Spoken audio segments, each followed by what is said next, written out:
투자자 입장에서 빠르고 정확한 시황을 전달드릴 최경진의 퀵 시황입니다.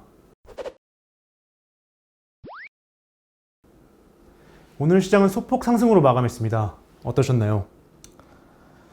오늘은 친구랑 잠수 오래 하기 내기를 하는데 친구가 위에서 이렇게 못 올라오게 강제로 누르고 있어가지고 정말 답답한 상황입니다. 네, 오늘도 바로 질문 드리겠습니다. 오늘 시장 흐름에 특이한 사항은 없었던 것 같습니다. 간단하게 오늘 시장에서 이슈가 될 만한 것이 있었을까요? 오늘은 시장에서 이슈가 될 만한 게 거의 없었습니다. 거의. 네. 왜 외국인이 오늘 이런 흐름을 보였는지에 대해서 조금 생각해 볼 수 있는 그런 뉴스가 있어야 되는데 그런 뉴스는 없었고 일단 어제부터 나온 뉴스를 조금 간단하게 살펴보면 어제 미국의 실업수당 청구 건수 발표가 있었는데 41만 9천 건이 나왔죠. 지난번에는 36만 8천 건이었는데 다시 증가했습니다. 네. 이 고용이 빨리 해결이 돼야 되는데 고용이 해결이 안 되면 그 미국 연준이 이 정책을 변화를 주지 않겠다고 했기 때문에 네, 이게 다시 증가하면 정책의 변화를 주기가 조금 어렵겠죠. 예. 한번 생각해 볼 문제인데 코로나로 인해서 변한 게 있다면 이 고용 시장입니다. 고용. 예. 근무하는 환경이 많이 바뀌었어요. 그러니까 공장에서 제조업체에서 일하시는 분들은 공장에 나가서 뭘 만들어야 되기 때문에 그런 걸 하는데 사무실에 앉아가지고 일하시는 분들 그런 분들은 지금 많이 바뀌었습니다. 지금 환경이. 예.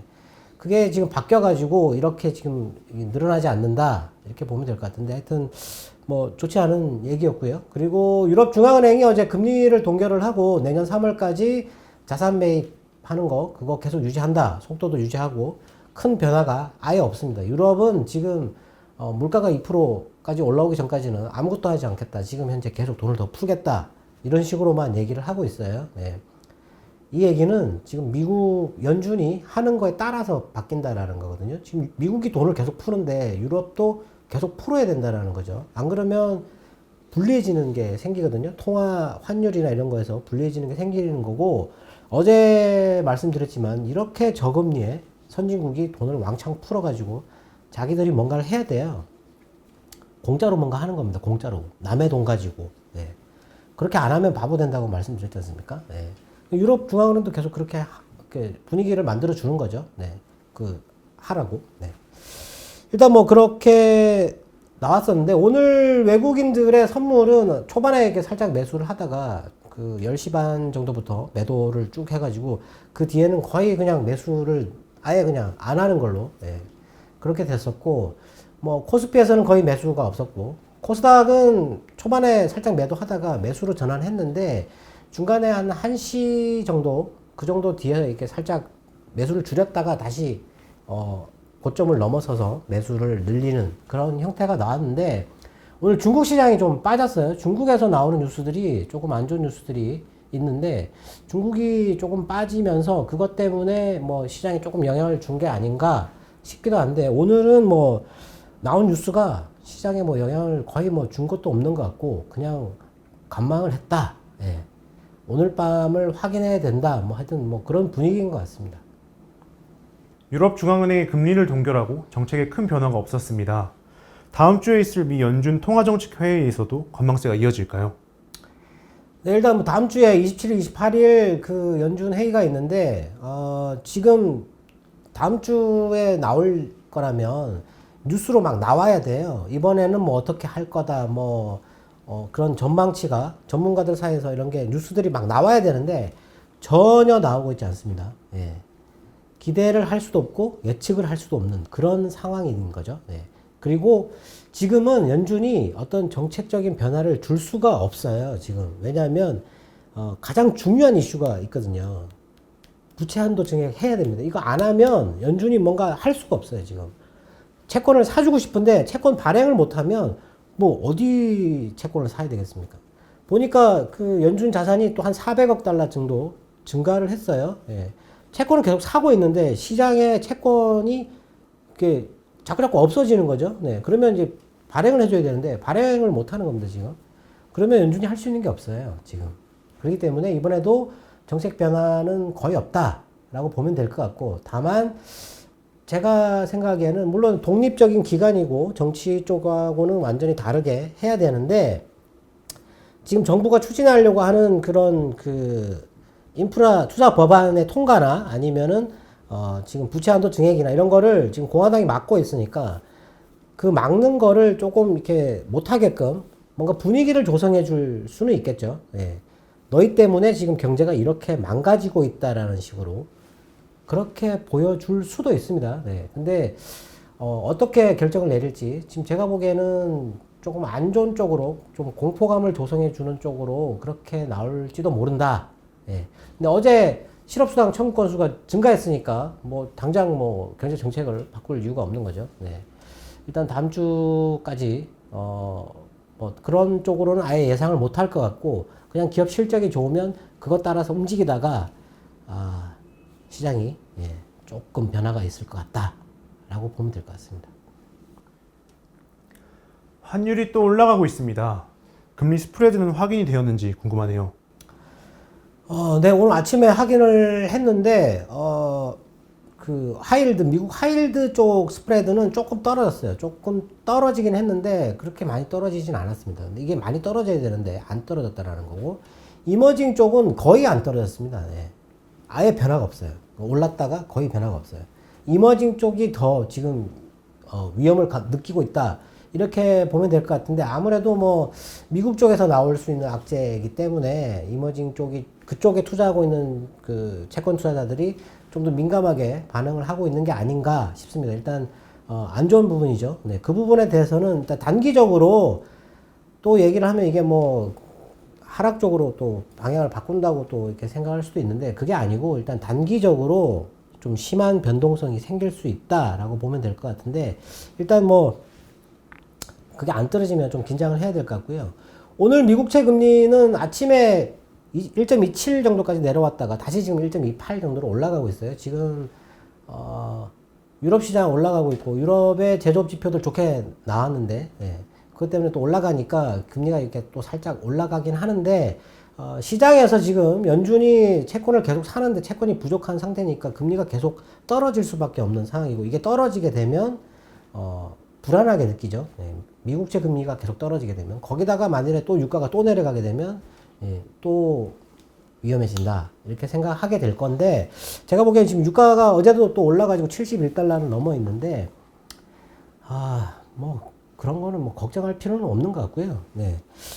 뉴스가 오늘 장중에 나왔던 뉴스인 것 같은데 이게 다임러라고 독일의 벤츠 만드는 회사죠. 그 회사가 2030년까지 전기차로 전환하는데 400억 유로를 쓰겠다고 했습니다. 이게 50조가 넘는 돈인데 그러면 1년에 5조씩 투자를 한다는 얘기잖아요. 배터리 공장도 6개 정도를 짓겠다고 얘기를 했는데 이런 거가 일단 뭐 2차 전지에 계속 모멘텀을 주는 거죠. 폭스바겐에다가 스텔란티스에다가 이제는 다임러까지 뭐 끊임없습니다. 그리고 미국의 리비안이라고 하는 전기차 회사가 제2공장을 지금 지으려고 검토를 하고 있다.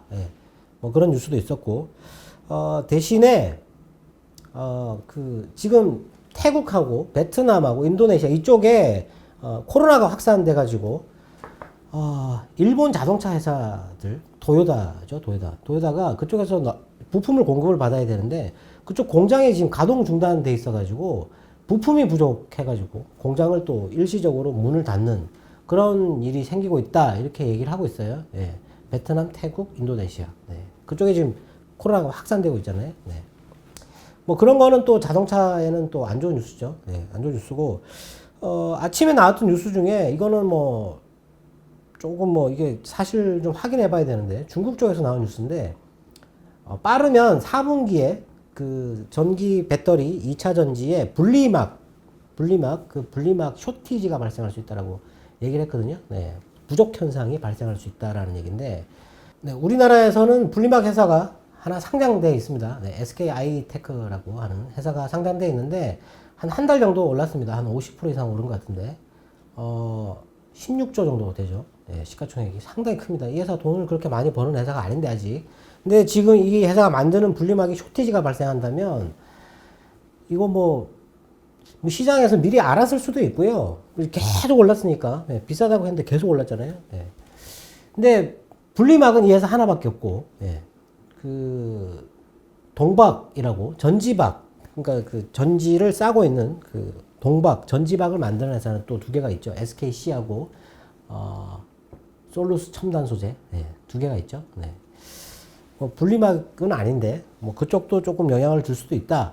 2차 전지 쪽으로는 지금 뭐 투자한다라는 회사도 많고, 그리고 지금 전기차가 갑자기 판매량이 증가하면서 배터리가 부족하다라는 거죠. 네, 부족한데 이 분리막까지 지금 부족 현상이 발생한다. 그러면은 뭐 네, 가격이 좀 오르겠죠. 네. 그리고 중국에서 오늘 나온 뉴스 중에 오늘 우리나라한테도 영향을 준 게 5G인데, 어제 제가 통신 얘기를 했더니 오늘 또 5G가 나왔는데, 뉴스가 5G에 중국의 가입자가 5억 명에 지금 거의 육박해 가고 있다. 기지국도 거의 100만 개 이상 지금 설치를 했다였습니다. 했다. 네. 그래가지고 오늘 그 부품 업체들, 5G 안테나 뭐 부품 이런 회사들이 조금 올랐어요. 네. 근데 이거 별로 중요한 뉴스 아닌데 일단 영향을 받았고, 그리고 한 가지 중국에서 나온 나쁜 뉴스는, 오늘 중국은 이 뉴스 때문에 빠지지 않았을까 싶은데요. 디디 추싱이라고 하는 회사, 미국에 지금 최근에 상장했던 그 뉴스 회사에 대해서 중국 정부가 아주 광범위하게 규제를 하려고 하는데, 심할 경우 사업장을 일부를 폐쇄를 시키거나 아니면은 상장 폐지시켜버리겠다고 했습니다. 뉴욕 시장에서. 네. 악재죠. 네. 상당히 큰 악재입니다. 예. 규제를 하더라도 뭐 이렇게 심하게 하면 뭐 회사 망하는 거잖아요. 네. 투자할 수 있겠습니까? 지금 그 상장한다고 투자를 많이 했는데, 예. 그 어저께 11%인가 빠졌다고 그랬던 것 같은데, 이거 뭐 상장 폐지한다 그러면 뭐 얼마까지 빠질지 모르는 거잖아요. 네. 하여튼 뭐 이런 뉴스들이 있긴 했었는데, 중국은 이렇게 영향을 받았고 우리나라는 뭐 전혀 영향을 안 받은 것 같다. 뭐 5G 부품 이런 건 좀 올랐지만 뭐 크게 상관할 정도로의 그렇게 시장에 영향을 준 것 같지는 않다. 네. 그렇습니다. 뭐 일단 다음 주에 연준 그것만 조금 주의 깊게 기다려 봐야 될 것 같습니다. 네. 오늘도 투자자분들의 궁금증이 해소되었길 바라겠습니다. 네, 일단 오늘 뭐 그거는 얘기를 했고, 마지막으로 오늘도 실적 발표가 있었는데, 아침에 기아차의 실적이 좋게 나왔어요. 900% 이상 좋게 나왔는데 빠졌죠. 네. 현대모비스 실적 나왔고, 현대위아 실적 나왔는데, 실적이 기대치보다 좀 높게 나왔어요. 나왔는데 다 빠졌습니다. 자동차들이 지금 주가가 실적이 나오고 나서 계속 다 빠지는데, 제가 볼 때는 지금 하반기에 바통을 터치할 수 있는 업종이 자동차거든요. 네. 근데 지금 이럴 때 이렇게 좀 주의 있게 좀 볼 필요가 있을 것 같고, 현대건설도 실적이 나왔는데 실적이 좀 부진하게 나왔고, 예. 유니드가 어저께 실적 발표해서 뭐 제가 뭐 실적이 뭐 상반기가 1년치 나왔다고 이렇게 했더니 오늘 상한가를 갔어요. 네.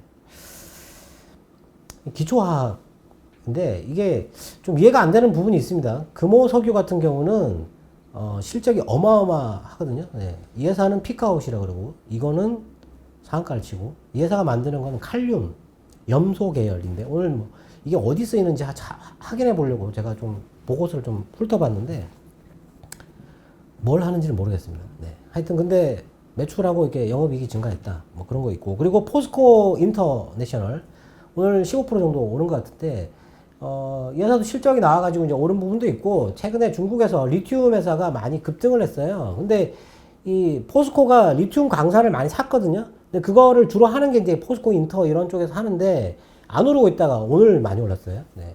오늘 많이 올랐고, 그리고 KCC 같은 경우가 뭐 자회사 때문에, 미국에 투자한 자회사 뭐 있는데 그것 때문에 또 올랐고, 그리고 어제 제가 통신이라고 말씀드렸더니 통신회사 어떤 회사냐 뭐 이런 거 좀 궁금해 하시는데, 우리나라 통신회사 3개밖에 없지 않습니까? 예. 3개밖에 없잖아요. KT, LG 플러스, SKT 3개밖에 없잖아요. 근데 지금 우리나라 통신회사들은 방향을 좀 잘못 잡고 있는 것 같은데, 넷플릭스 때문에 지금 컨텐츠에 집중하고 있어요. 예. 이 컨텐츠를 어디랑 계약해서 많이 공급하느냐, 지금 거기에 집중하고 있는데, 제가 볼 때는 그건 별로 크게 중요하지 않고, 이번에 넷플릭스도 컨텐츠보다 게임이 더 중요하다고 했습니다. 게임 구독으로 간다고 그랬잖아요. 네. 그렇게 자꾸 다른 쪽으로 가는 건데, 지금 우리나라 통신사들이 그런 쪽으로 가게 되면 뭐 물론 이렇게 단계적으로 가는 거니까. 근데 SK텔레콤 같은 경우가 지금 11월 달에 회사를 분리를 합니다. 예. 거래 정지가 10월 달부터 거래가 정지될 건데, 이게 티맨 모빌리티라고 하는 회사를 따로 분리해서 떼낼 건데, 그리고 그 LG U+도 얼마 전에 나온 뉴스 보면은 왜 자율주행차 지금 시험하고 있는 거, 테스트하고 있는 거 그런 뉴스도 있었거든요. 네.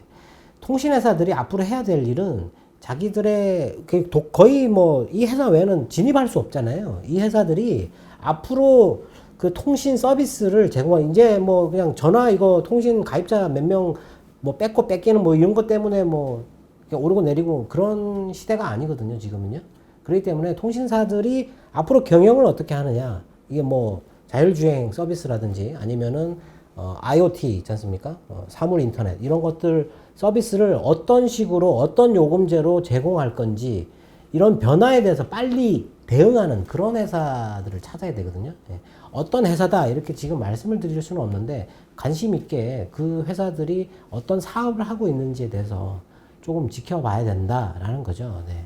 그리고 지금 그 2차 전지 지금 배터리 얘기 지금 제일 많이 나오고 있는데 지금 소재 같은 경우는 지금 너무 많이 올라가지고 약간 좀 주춤하고 있는 것 같아요. 근데 신규로 들어갈 수 있는 종목을 지금 계속 찾고 있습니다. 저도 지금 계속 찾고 있는데 일단 뭐 처음에 지금 나온 그 회사가 후성이라는 회사였지 않습니까? 전해질 그거 공장이 완공됐고 시험 가동 끝났고 이제 하반기에 잡힌다고 하니까 실제 바로 눈앞에 있는 회사인데 이게 또 전해질 가격이 한 두세 배 정도 올랐어요. 또 올랐기 때문에 좋다라고 보는데 이것도 지금 올랐어요. 이미 올랐기 때문에 새로 진입할 수 있는 회사를 지금 찾고 있어요. 뭐 기술을 개발하고 있는 건지 아니면은 공장을 짓고 있는 건지 그런 걸 지금 찾고 있는데 그런 게 지금 눈에 띄는 게 몇 개가 있긴 한데 아직 움직이고 있지는 않아요. 근데 움직이게 되면 그때는 또 제가 또 한번 또 말씀을 드릴 건데 그런 쪽으로 계속 관심을 보고 예.